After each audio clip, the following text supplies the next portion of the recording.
bad, making the Brancos think that he missed his family after all.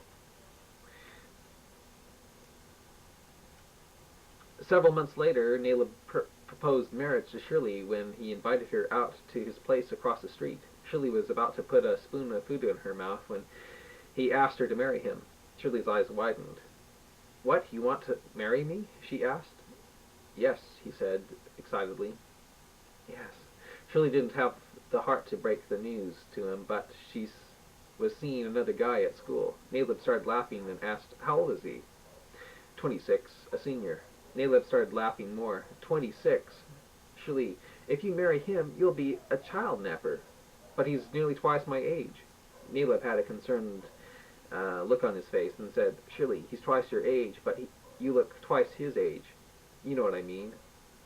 Shirley got depressed and covered her ears, not wanting to hear what he was saying. "Please don't mention it." Nayla felt her hands and said, "Shirley, you are now 15 years old and aging 4 times faster than me and the people on this planet. 4 times 15 makes you 60. Did you know that you are now around 60 years old? You're actually older than me, physically." Poor Shirley started crying. "Please stop," she begged. "I'll love you, no matter how old and aged you become." "I'm not aging," she cried. Nayland suddenly felt himself getting more and more drawn to her, to realize that she was. "I'll always love you, no matter how ugly you get," snickered a hot, panting Nayland. "I'm not ugly," shouted Shirley. "No," shouted Nayland. "You're definitely not ugly. You're actually at the peak of physical beauty now. But did you know that it won't be long until you won't be?" "Shut up, shut up!" "Shirley, have you ever had sex?" asked Nayland, panting. "It's none of your business," shouted Shirley. She quickly got up from the table and went for the door. "Wow, you are beautiful. Did you know that your entire bottom jiggles when you walk, and it's getting bigger every day I see it?" Right when Shirley was about to open the door and escape the obsessed Mr. Nayland seemed to fly off the floor at Shirley. He quickly kicked the door shut, then got in the way of her. Nayland had an insane smile on his face as he stared at her fully developed bust line. "Haha, you didn't have that 3 years ago." Shirley threatened to scream if he didn't open the door. "Go ahead, scream," smiled Nayland insanely. Shirley tried, but couldn't. Nothing would come out. Tarek then told her that he slipped her a drug that would keep her from screaming for about an hour. "No," shouted Shirley. "Yes," smiled Nayland. He then tackled her to the floor and started feeling and petting her wildly. After relieving himself, he let her go. The poor crying girl then went home. Newton asked, "Shirley, what happened to you?" When she told him, Newton couldn't believe how insane Nayland had become. The more Newton and his family thought of it, the angrier they became. Newton went over to Mr. Nayland to find out why his best friend had turned on him. When Nayland opened the door, Newton felt his fist tighten, but he controlled himself. "Hello, Newton," said Eric with a smile. "Newton? Oh, trying to act like you aren't he, hmm? I could have you arrested for what you did to my daughter." "Hey, I didn't penetrate her. She's still an old virgin," laughed Nayland. "What's got into you? You were my best friend," said Newton sadly. "I thought I was too, but your daughter doesn't like me. She goes for the younger guys, the babies, if you will." Nayland then began telling Newton how crazy he was about her, and that he'd like to de-virginize her before she started getting ugly. Newton just couldn't believe how Mr. Nayland was talking about his daughter. He pinched himself to see if it was real or not. Nayland then began strutting around the room, erotically describing how he would like to de-virginize Newton's daughter. "This is a dream," thought Newton. "I'm not dreaming. I'm just dreaming. Having a nightmare is all." Newton then said, "There's no way I'm going to allow you to marry Shirley. Not only that, Shirley won't let you."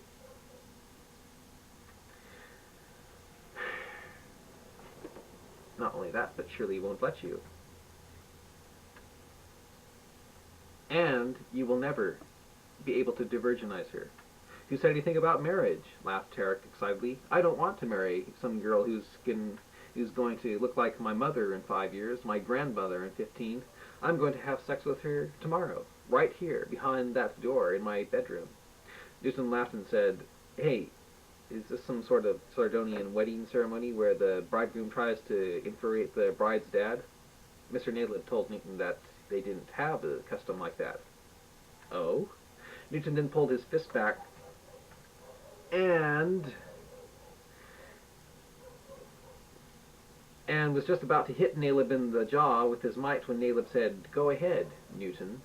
Newton suddenly stopped all intentions of bashing Naleb in the face when Naleb began telling him how if Newton tried to inflict a bodily harm on him, or sue him, or have him arrested, he would come up with proof to his planet's civilization that Newton was Newton, and how vengeful Sardana would destroy him and his family. "You wouldn't dare," asked Newton frighteningly. "Try me," laughed Naleb excitedly. "No, no one will ever believe you," shouted Newton. "I secretly took pictures of you working on your spaceship. I tape-recorded conversations of you talking with your wife about wanting to leave this beautiful planet, and one tape I have of you has you confessing to how terrible you felt about destroying a space civilization known as Cheetah. Yes, I have enough evidence to feel very secure, so secure in fact that I feel free enough to free your still beautiful daughter from a life of old maidhood.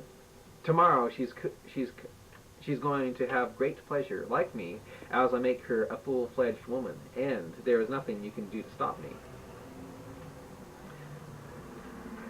Newton suddenly had a great desire to kill Tarek Naleb, and he suddenly swung a punch at Naleb. Naleb quickly ducked and knocked the breath out of Newton with a punch to the midsection, causing Newton to bend over. Naleb then swung up and hit Newton in the face, knocking Newton onto the floor. Newton grabbed his bleeding nose and felt dazed with a broken nose. Newton got up dazed from broken nose, then wildly swung at Naleb again. Naleb dodged aside and karate chopped Newton on the back of the neck. When Newton came to, he was laying prostrate on the floor, breathing in rug dust, with Naleb laughing behind him. Newton couldn't believe how weak and uncoordinated the Bronco body was compared to the superhuman mutant body that he was once famous for.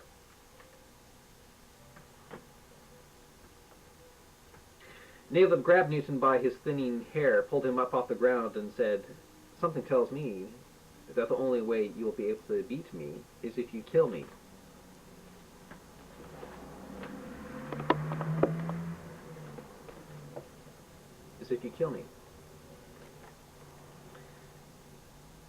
"I'll always have my eyes on you. If you even look cross-eyed at me, I'll report you. The authorities of Sardana will be on you so fast you won't know what hit you. Get out of here. And tell your daughter to make herself look really pretty for me tomorrow. I've been burning in lust for her ever since you showed those movies of her growing up in her string bikini."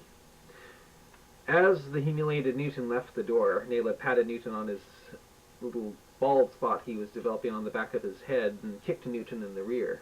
Newton went home, dazed and shocked to realize what Naleb really was and was about to further do to him and his family. At home, he found himself arguing with Matt Jr., who was complaining about aging also. "It's all your fault that I was born," he shouted in a drunken state. Sheena was crying, and Shirley was too. Matt Jr. then started attacking Sheena, saying, Damn you, because of you, I don't fit in. I'm dying. I'm like a snowman. I'm melting, and there's no one around on this stupid planet who loves me as I turn into dust." Shut up, screamed Shirley with a funny, shut up, screamed Shirley with a funny-sounding voice as the drug wore off. Newton then let out a loud scream and shouted, "Hey, you want to hear something really good? You want to hear some really good news? You may not be able to turn into dust." "I might lose my mind. I might lose my mind. Try to kill Naleb, then he'll report to the Sardana police, and we'll all be killed. How's that?" Newton then told his family the predicament they were in. The pain that Naleb was inflicting on them seemed to deaden the depression of the aging factor. Naleb then called Shirley up and told her that he was going to take her on a trip to a pretty place to de-virginize her. "What can we do to stop this monster?" "What can we do to stop this monster?" asked Sheena. Nathan then made a bugging device and had Shirley wear it as a hair clip. Newton then converted his universal translator into a tracking device and said, "I don't know if Naleb is so far gone as to rape Shirley in public, but if he is picking a place where no one is around so he can rape her in seclusion, guess where I'm going to be."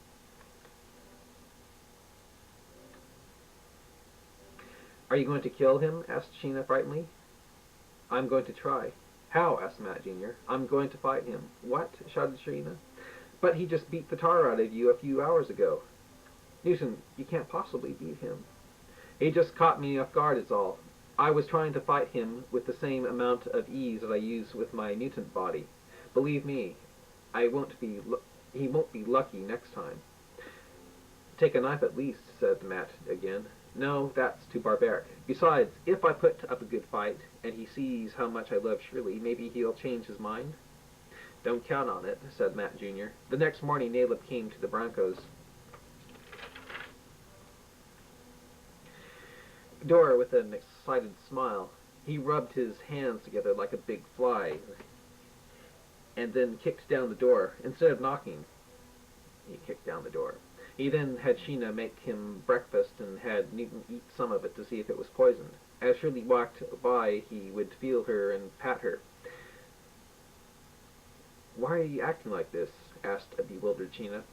"I'll tell you someday," he said excitedly. "I'll tell you someday." Newton suddenly uncontrollably lunged at Naleb. Naleb leaped out of the way, pulled out a gun like weapon, and said, "Ah. If I weren't feeling good now, I'd have you reported, evil one." And he patted Newton on his bald spot as he pointed the weapon at Sheena. After that, he had Shirley come with him into his car. Shirley looked worried as Naleb drove her away. Get him, Newton," shouted Sheena. "I will," shouted Newton, and he got on his motorcycle and turned on his converted tracking device he made from his universal translator. He won't lay one lustful hand on her, and Newton zoomed off to save Shirley's virginity. In the car, Naleb would look into Shirley's eyes now and then and tell her how pretty she was. "Isn't fornication against our religion?" she asked frightenedly. "I don't have a religion," he said with a monotone. "I don't have a religion." "What do you mean?" she asked again. Naleb told her that he quit believing in God when God allowed him to kill his family. Shirley's eyes widened when Naleb told her that. "I became so obsessed with you that my wife and my family became excruciatingly boring to me. So boring, in fact, that I wanted to kill myself if I had to live with them instead of you. And so I decided to test God to see if God was there or not by stopping me from going through with the death of my family." Naleb told Shirley that he fixed his family seatbelts in such a way that they wouldn't survive a head-on collision, and if they did, he would believe in God and stick with his boring family and forget about her. Shirley couldn't believe how insane Naleb was. She was terror-stricken from what he told her. "You don't believe in God at all?" she asked with a lot of anxiety. Naleb happily told her that he didn't, and that he never really did, but was making her and her family try to believe that the God of morality existed so she wouldn't have sex and would remain a virgin so he could de-virginize her when she started to get old, ugly, and desperate. Making the Broncos believe it was the end times was really just a play to preserve your virginity, said Naleb in ecstasy as he...